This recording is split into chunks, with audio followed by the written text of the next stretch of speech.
So for the plan, I'll talk about the architecture and implementation of a Bitcoin client. So basically the exercise that I'm going to try to put you through is, say you would have to write from scratch a Bitcoin client right now. What's kind of the problems, how would you design it, what are the risks, and how you go about it. And then, so that's the second part, the risk part, right? I'll tell you a little bit of the war story that we have building it, but also like thing that you can kind of realize when you think about it from an implementation standpoint. What are the kind of the trade-offs and the things that can bite you, and then after that, go more into well the nice thing about it, the bad thing about it, and then after that you can elaborate much more whichever part you like. Oh, actually that's.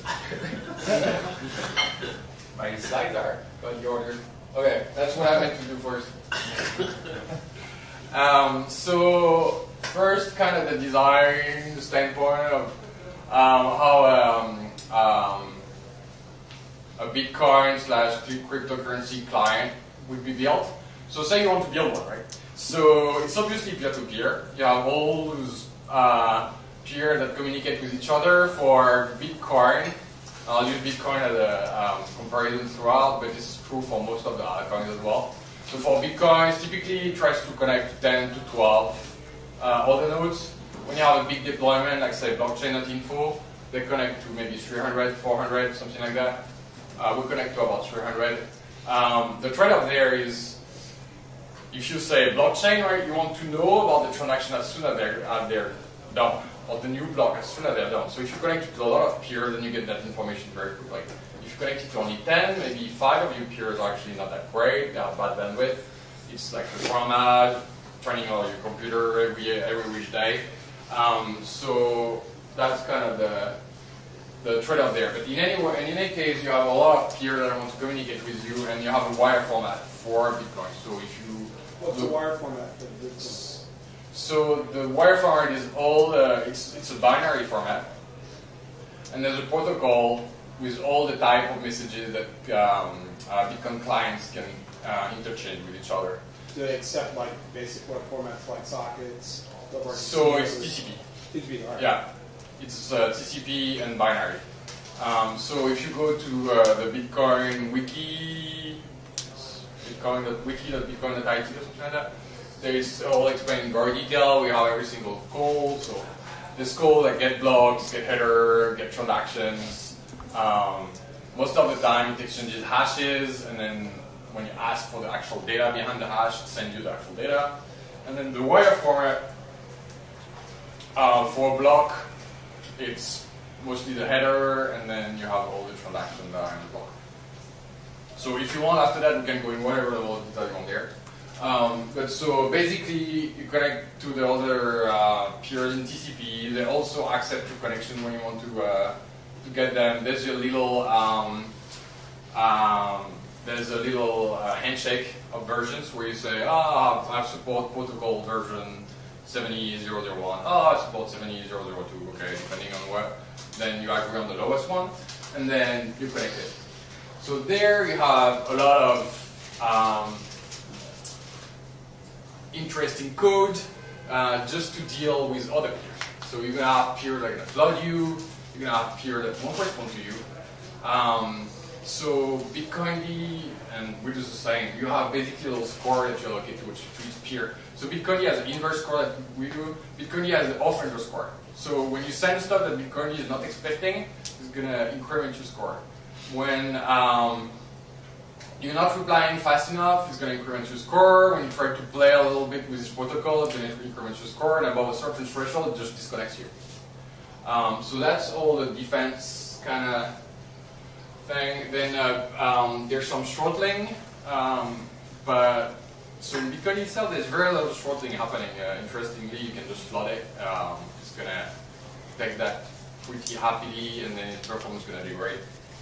And then there's a version of the handshake I was talking about. So, stepping back again, you want to build Bitcoin equivalent, right? So you need to have some code that handles the peers to the handshakes, then you connect it. you connect it. Usually what you want to do first, you want to learn about the whole blockchain. That's kind of the first thing you have to do is catch up with all the transactions that have ever been made and all the blocks. So just quickly, for I don't know what's all your level of familiarity with it, but quickly, the blockchain is a set of blocks that are chained. Each block points to the block before it, and the block is just a way to group transactions together. We have about 290,000 and some more, 91 I think now. So there's all those blocks, just to download all of them, process them, validate them. So there's a fair amount of code in the blockchain to be able to do that. So where basically you say, ask the other peers, what's the next block I should know about? And each peer that you add that question to will send you 500 blocks. And then when you get this 500 blocks, you ask for more, you get 500 blocks, so on, so forth. And then little by little, you all catch up. So that it kind of explains you why it takes so long to download the blockchain. I don't know if you download it Bitcoin, it takes about 2 days right now. It's because it's a lot of back and forth. There's actually a fair amount of data exchange. Right now, it's somewhere around 10 to 12 gigabytes. Yeah, it's going to happen first. And then all of those blocks have to be validated.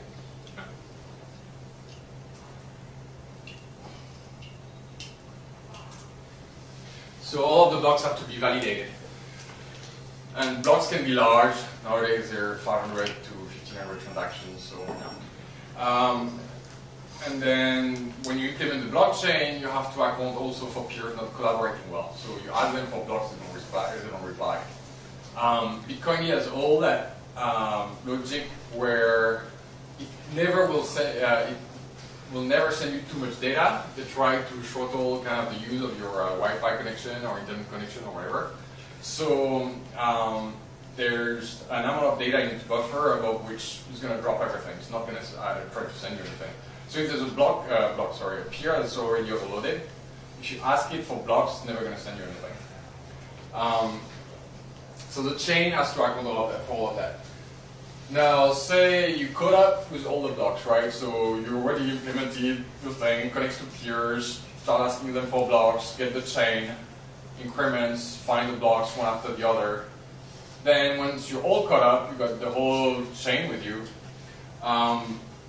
The next part is the transaction pool. So transactions are just flying around, right? Anyone who just takes his or her phone out and just sends some money to somebody else, creates a transaction, gets broadcasted to the network and to all of the peers.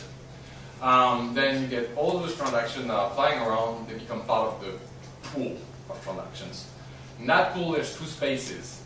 There's the transactions that have been fully validated and the orphaned. The orphaned are the ones where the previous transactions haven't been found. So each transaction has a set of inputs that reference other transactions, right? It's kind of, in Bitcoin, you always spend money out of another transaction. So the pool is that part where all the transactions leave, you reference that other transactions. But if that other transactions cannot be found yet, just because you haven't caught up with the chain, or it's a transaction that hasn't been part of a block yet, then it's orphaned. So you have those two spaces.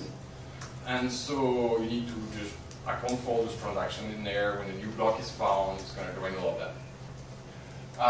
Then you have the wallet implementation. So Bitcoin has a fairly not so great wallet implementation, doesn't scale that well. But that's basically the thing that builds the transactions as you spend your money and keep the account of what you own. So that's, yeah. So there, in Bitcoin, and in all cryptocurrencies, right, you don't really have an account. I'm not sure you all know that or not. So you don't really have an account, you just reference always the transaction that you spend. So the wallet has to keep track of to calculate all of that depending on everything you spend and what your latest transactions make. All the recent problems of security you've heard about Bitcoin, they all come from here. All come from the wallet implementation, because that's kind of the trickier part. Because you're dealing with transactions that haven't been confirmed yet. They're not part of the network, they haven't been confirmed by anyone. So you can start up with them. Yeah, sorry. Could you solve that problem by, one, having transactions locked, where the peer-to-peer part and then the broadcast part, you've got web standards like WebRTC, like it's send the transaction log, wants to go to truth to everybody who wants to know it. You could do it, the person who did the transaction or not, even if they don't want to say who they are, they can post it at a certain place that's distributed to. And at the end of the day, I'm kind of surprised you chose Go because you use Dart with this protected VM. Dart isolates allow you inside the Dart VM to actually control the memory of the transaction. Okay. So I'll answer the first question first, and then I'll go to the Go part after. But so for the first question, basically that's what the blockchain does, right? Blockchain is a way to confirm all the transactions by getting an agreement of everyone, and it also adds up the proof of work to make sure that no one can cheat the system and try to control it. But didn't you say like if you have only 5 or 10 people know about it, it's not broadcast? It's like so consistency in the database. You send it to 10 people, and those 10 people send it to 10 people, and so on and so forth. So overall, a transaction will find its way across the whole network really quickly, right? It's a small word problem where after 3 levels, you basically contacted everybody. So the blockchain is where you have all those transactions that confirm, you know they exist, you know nobody cheated, they're fine. The problem is all the transactions that go from the pool to the wallet and back, then they haven't been confirmed. You don't know if that person is trying to cheat on you or not. You can reissue transaction anytime you want, and that's where all the recent security issues are right. And then finally, you have the mining part of the whole client where you're getting all those pool transactions and you try to build blocks from them. So, thank you. Put staff into work to refresh.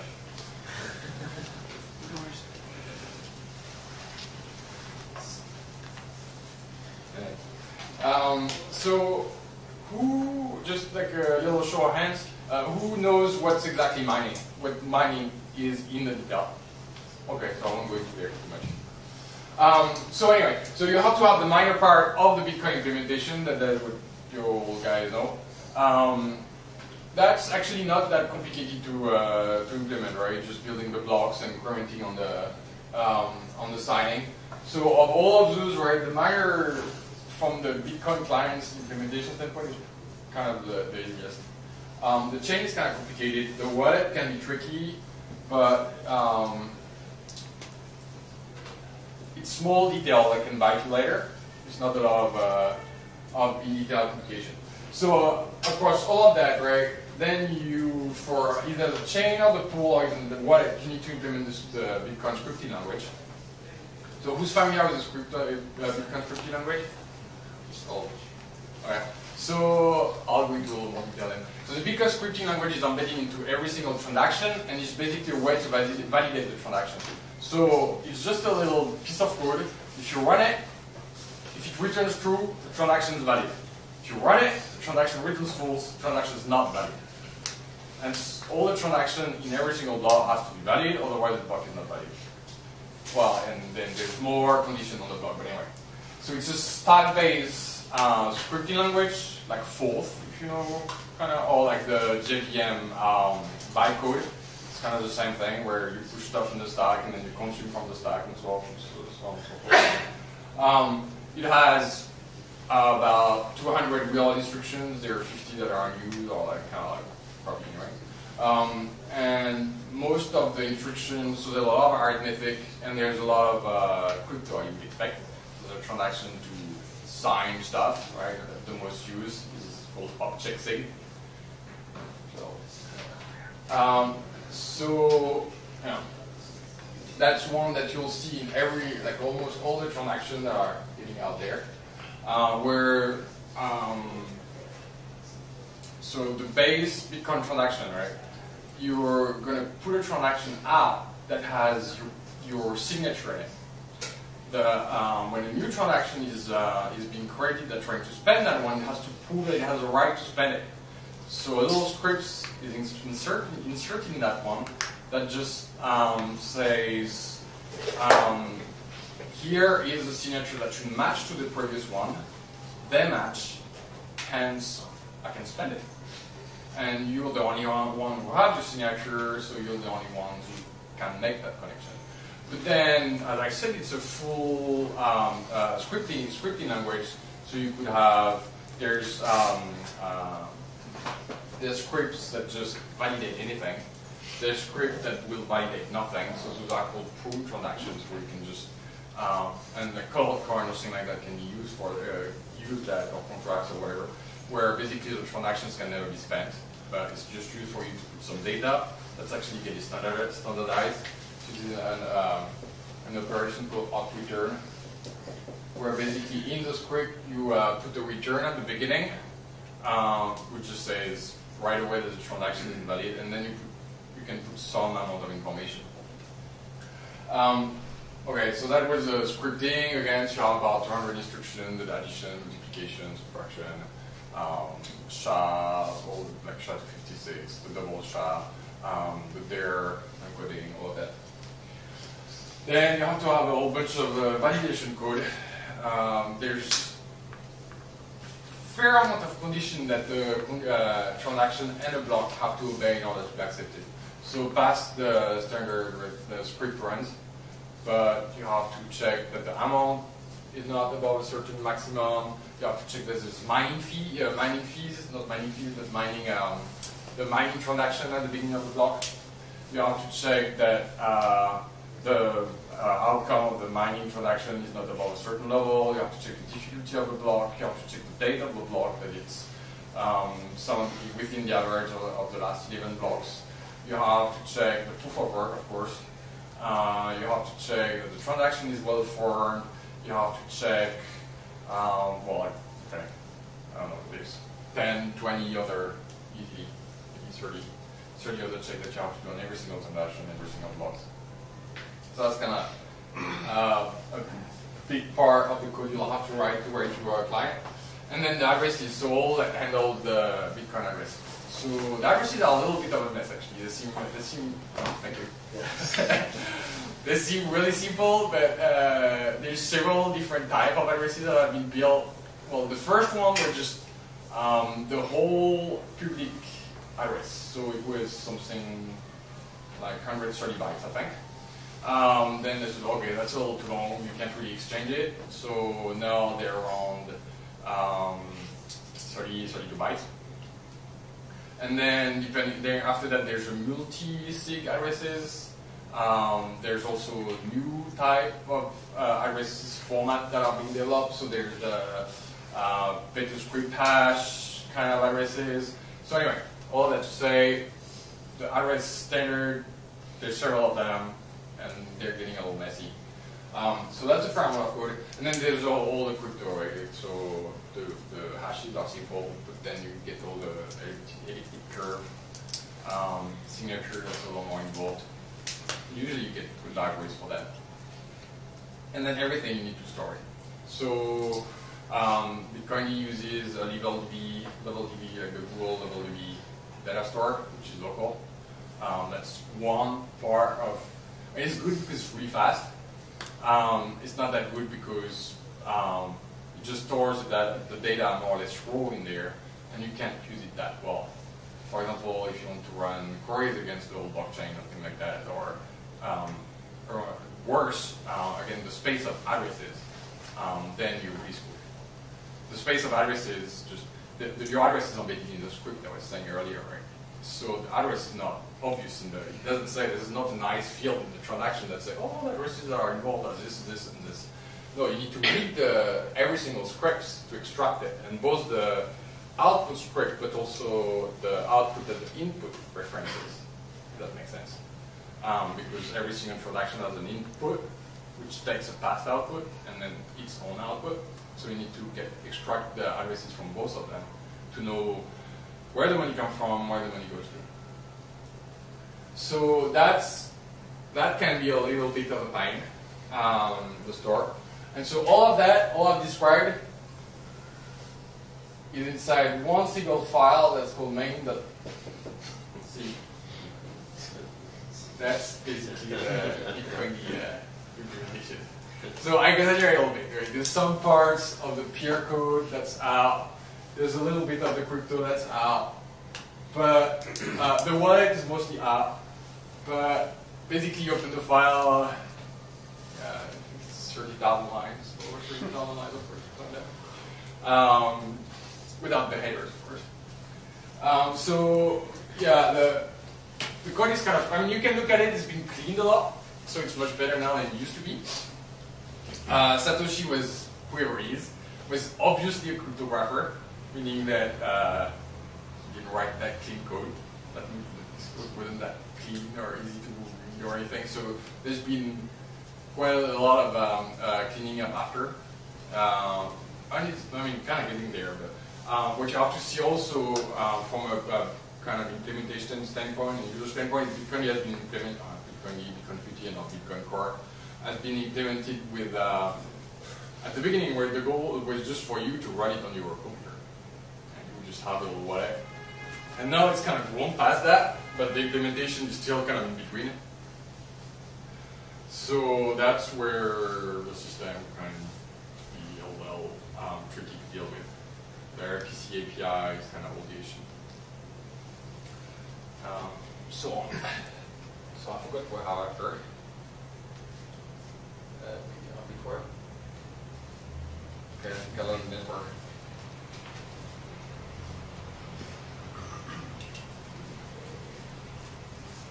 Oh yeah, okay. So now when you look about all of that stuff, right, say, you know, you've implemented all of everything I was talking about.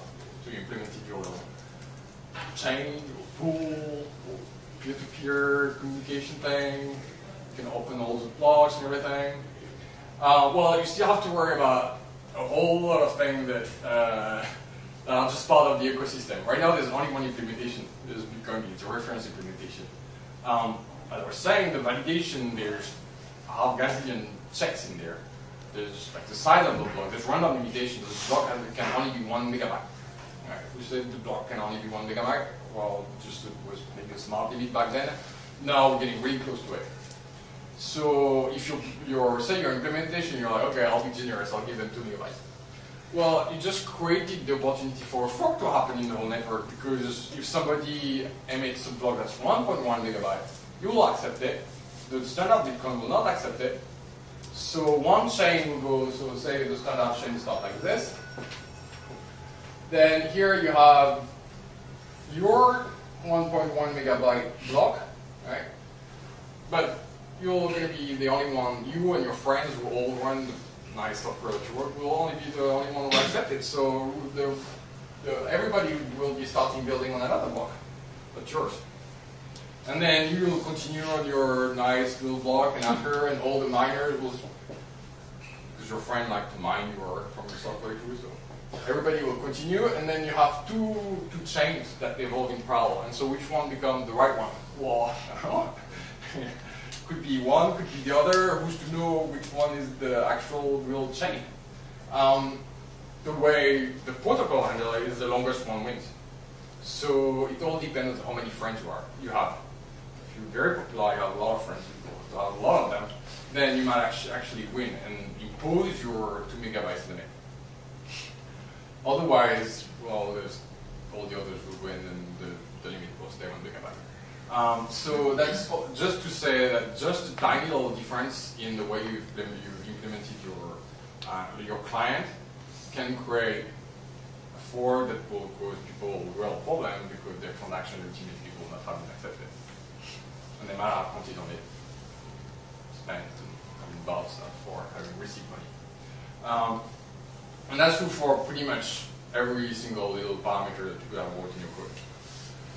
So that's a problem, because the kind of what's behind this is that it's really hard to build an alternate implementation, because you're incur the risk of that happening, and that could happen just because you forgot to check something somewhere. So the way we're solving it is basically we always have a little Bitcoin running in a corner, and all our servers communicate with it and kind of see whether it's accepting transactions or accepting blocks, and in real time tries to see, well, not try, actually sees, if some transaction that it accepted have been refused by the standard Bitcoin or vice versa. The good news though is that most transactions right now, something like 98% of transactions are the same. They're all object-seek kind of check signature kind of transaction. So once you can validate it's fine, you're fine in most situations. But the problem is if you have a little bug, then it can be exploited. So say you have your own wallet implementation, and you're trying to make your transactions and send it around to give you blocks. Well, people can try to play with that and give you transactions that aren't really valid, but you think they're valid. And so you will accept them. You might even incur some cost out of accepting them, which is what the exchanges have, right? The exchanges do. But there won't be, it will never propagate anywhere besides where you stand. So that's kind of the main fork risk. So the way we're working on it is basically not implementing a wallet right now. So if you're just a front end for, well, we're just a front end because you still text increments and everything else, but if you don't have the problem of having to run a wallet, then that problem is much more manageable.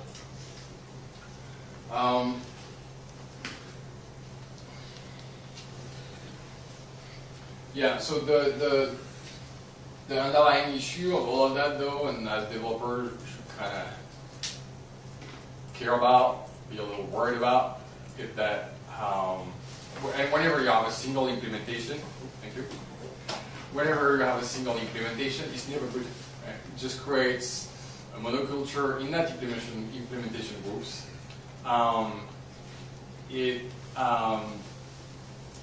When you say you're implementing your Bitcoin developer, right? If you screw up in your implementation, a lot of people can lose money.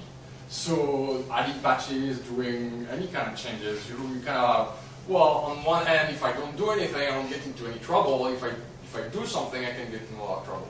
So it kind of created that culture of over-compensation for the risk.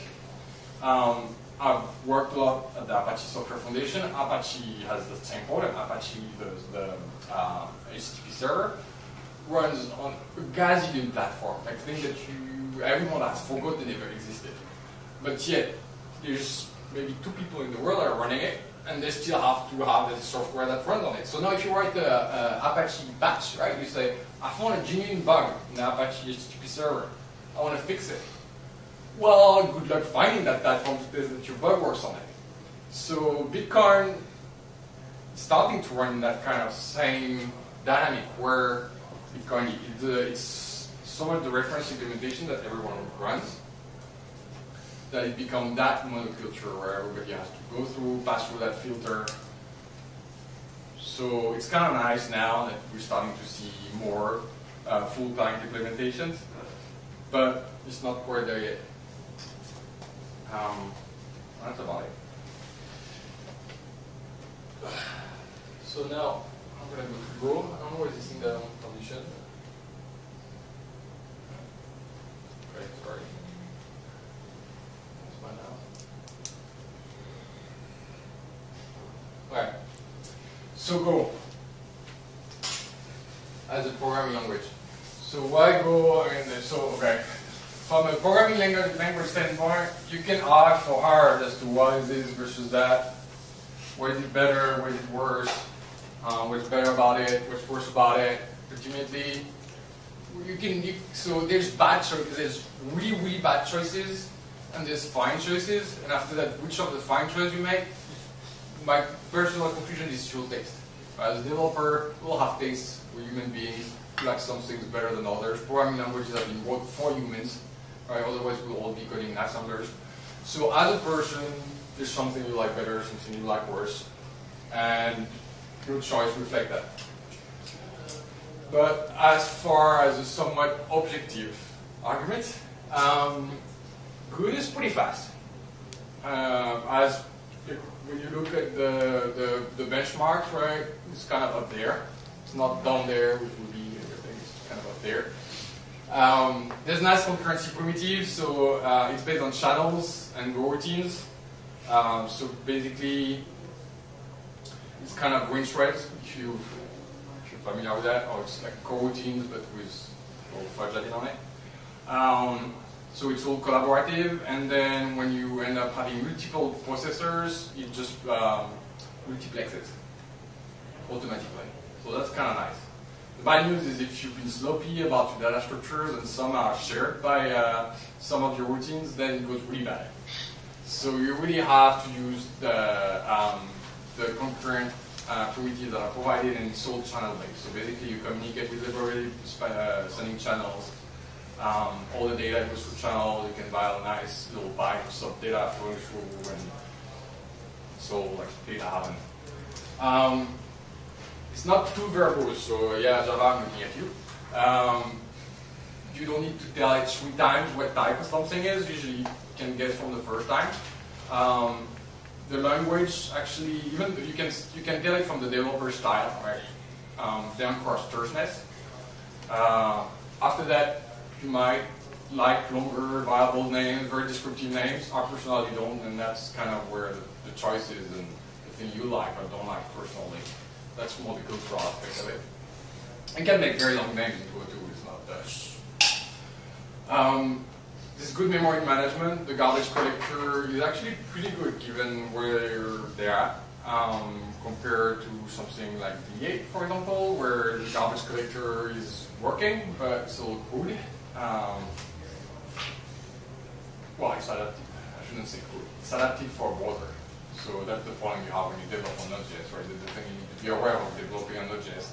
You're developing on the compiler and garbage collector has been tuned for the browser environment. It's not been tuned for your little server environment. So you kind of have to fight it.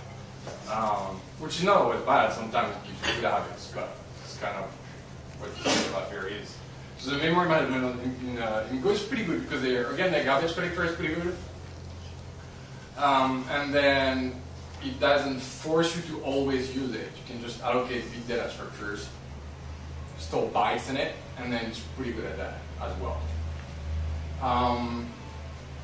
The library is really comprehensive. It's actually really nice. The library is really nice. You get things that even I've developed for a while in Java as well. Even in Java, oh my god, this is part of the library, you know. So that gives you a nice little thing. There's other things that are kind of missing. For the most part, they're getting there, but overall, it's pretty extensive for a model language. You kind of expect that. And then there's first-class functions, so you can pass functions around and everything.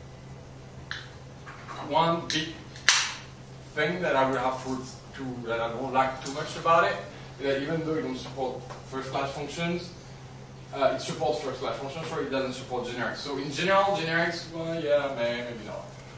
But there's few cases for which generics are very useful when you have strongly typed languages. It's for all the higher order functions. So the map, the reuse, or fold, full left, full right, all that shit, right? Sometimes that's kind of nice to have to apply functions on a data structure to which you don't really know the type, so you can write that function once if you want, right? Like map, how many times you need to write map. Well, because there's no generics, you can't really do that. So you will have to rewrite your map every single time for that type of structure that you want to map upon. So that's kind of a little problem, but still the first class function are supported. You can declare function types, pass function types around. No, thank you. All of that. And then from a from a Bitcoin standpoint, the crypto packages aren't that fast, especially the elliptic curve one, which is the one that Bitcoin uses all over the place. It's not very fast. So that's kind of a little like bummer. It's supposed to get improved, but for us, it's kind of the most CPU intensive thing that's taking a lot of cycles is calculating all the signatures. Not just because their ECSA package is not that great. Otherwise, yeah, I don't know. I've used a lot of different languages over the years. Pretty good one, solid. Don't recommend it. So that again depends on your taste. If you like dynamic languages, forever, I'll never use a static type language ever, then pull it out. But again, that's where the whole taste, which you prefer, which you don't prefer. I use static version or dynamic version. And I think that's it. The crypto packages that Is it actively being improved? Do you know why it's slow? Is it going to be improved? Yeah, so it's slow because they haven't spent a lot of effort on it. There's not that many.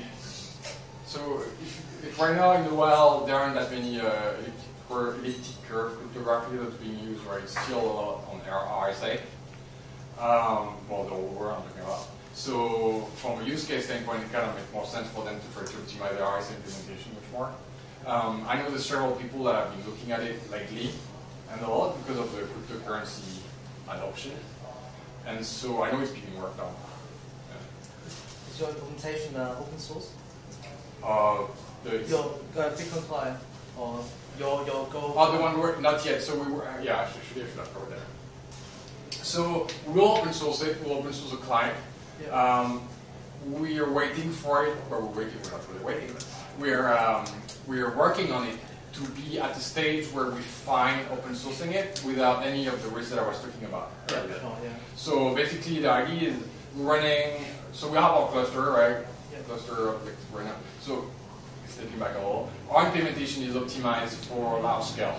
Right. Our plan is to have a like cloud deployment. You can call our API. You don't have to worry about it anything, which means that we have to worry about it. So we have to worry about its scales, kind of. We can't run it on a single little embedded little DB database. Bitcoin, I don't know if you have to run a lot of them. It doesn't scale that well, right? Because you have 10 Bitcoin, you have 10 times the data, and you have 10 times the traffic because it's a peer-to-peer thing, and each of them are peers, so you have just 10 times the data, 10 times the traffic. So that's where we saw the opportunity in making our companies by making something that scales well, and we can offer it as an API, and we can provide that value down to people who want to use it. Have you seen Conformal and the BDC? Yeah, so Conformal, the implementation story is fine, but the part that I didn't really get is they're redoing it kind of the way it's done in Bitcoin. Right. Which, I mean, it's nice because it's done in Go, and then you can check the code, or you can check the code in C too, but at least it's all not all in one file. And it gives you kind of another style of implementation as well. But they've redone it kind of in the same. It's also using a little DB database. It's more modular. That's one thing that's nice about it. It's 5, I think, modules. Right. So you can at least reuse some. Yeah. Why did you not choose to use their implementation? Because of what I'm just explaining. Because they implemented it differently from. Because they implemented it in the same way as Bitcoin D, and so it would require a lot of effort to scale it out. Oh, right. You would basically have to implement a lot of the storage, and then they spend a fair amount of effort on the wallet, which we don't care about. And then from a peer-to-peer standpoint, right, all the peer-to-peer code is kind of it's tightly interconnected with the chain implementation. So say, right, in an ideal kind of cloud deployment, you would have maybe 4 peers, and then you would have 50 servers handling the whole blockchain and running all the queries that people are giving you through your API, and then you would have a big database cluster. You can't do that. It's not separable. It's not really optimized for that. Okay. So that's kind of the idea. What are your plans for being able to query the blockchain? So like in Bitcoin D, for example, you can't even look up a transaction hash unless you have TX index set to 1 and rebuild your and run through the whole blockchain again. Yeah. You can't like find unspent outputs for an address that's not in your wallet. Yeah. Are you guys going to make that stuff easy? Yeah. So we're actually, well, we're going to be still the early stage in building the APIs, take a little bit. So we already, it's not out yet, it should be out in maybe 2 weeks to a month. So yeah, actually, I'll put the URL. If you want to sign up, you can just go on the website and sign up, and we'll let you know when it's live. And we would really welcome feedback. So check the API, see if there are things. Cipher or Cypher? Cypher. Oh yeah, sorry. I'm going to spell it. So BLOCKCYPHER. So the thing is, right now there's so many use cases in cryptocurrencies, right? It's hard to pick. You say, put yourself in our shoes, right? We're implementing that API. Which one should we optimize for? For the miners? I don't know. Well, just supposing. Okay. So should we optimize for the miners? Well, I don't know. Should we optimize for the people who are just having all the pain of hosting Bitcoin D and trying to serve some of those transactions to people? Yeah, maybe. Or the cases you're talking about, some of the things that right now Bitcoin D makes really complicated. Like doing a lookup on your address, if it's not your wallet address, it's not straightforward.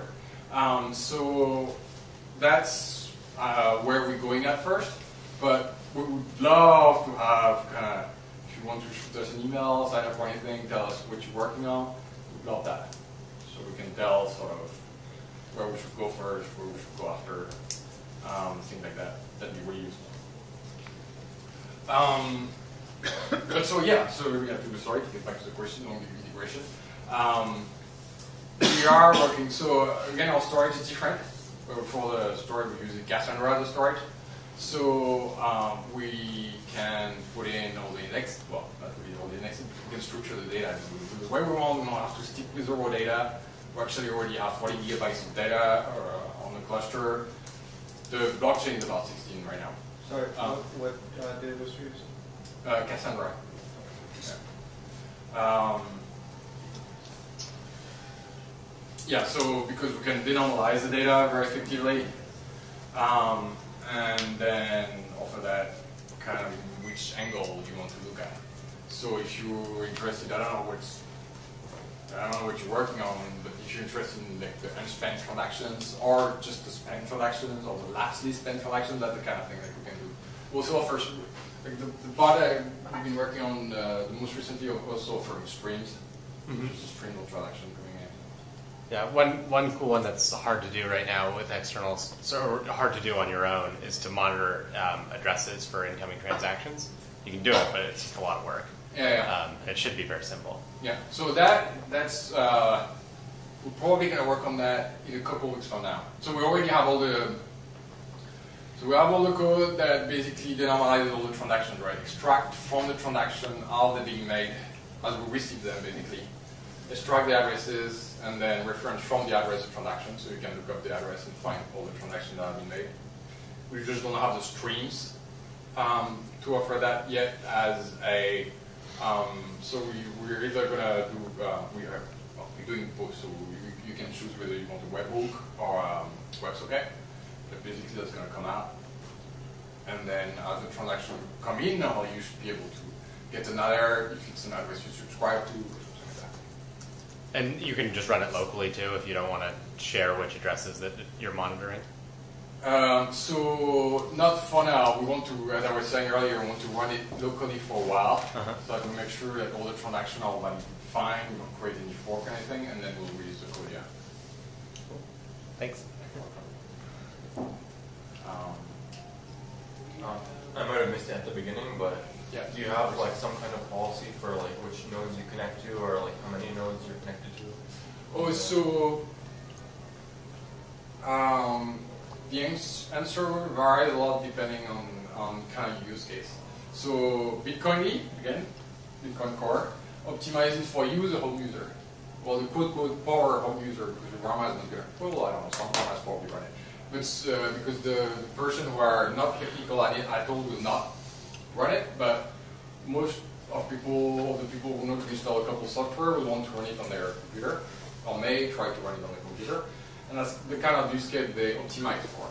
Now, if everyone on the network connects to 1,000 other peers, that's going to create traffic like nobody's business, right? So basically, you don't want to unleash that kind of thing that will concurrence Netflix in a couple of years. So the Bitcoin by default only one by default. It's kind of you need to rebuild it to be able to change it. You will only connect to about 10 peers. But if you check something like blockchain.info, they connect to 300, 400, something like that. We connect to about 300. And then we try to be, well, so we have a little algorithm that tries to optimize which peers are actually responsive, and only connect to those in priority. And do you have like a seeding peer that you use to start, like bootstrap it? Yes, so the bootstrap, the Bitcoin bootstrap, it's a 3 or 4 step process, I think. So first, I might forget one or two, but anyway. First, it checks the configuration files and the peers you hard coded in it. Then it checks which peers it connected at last time and saves it in its own database.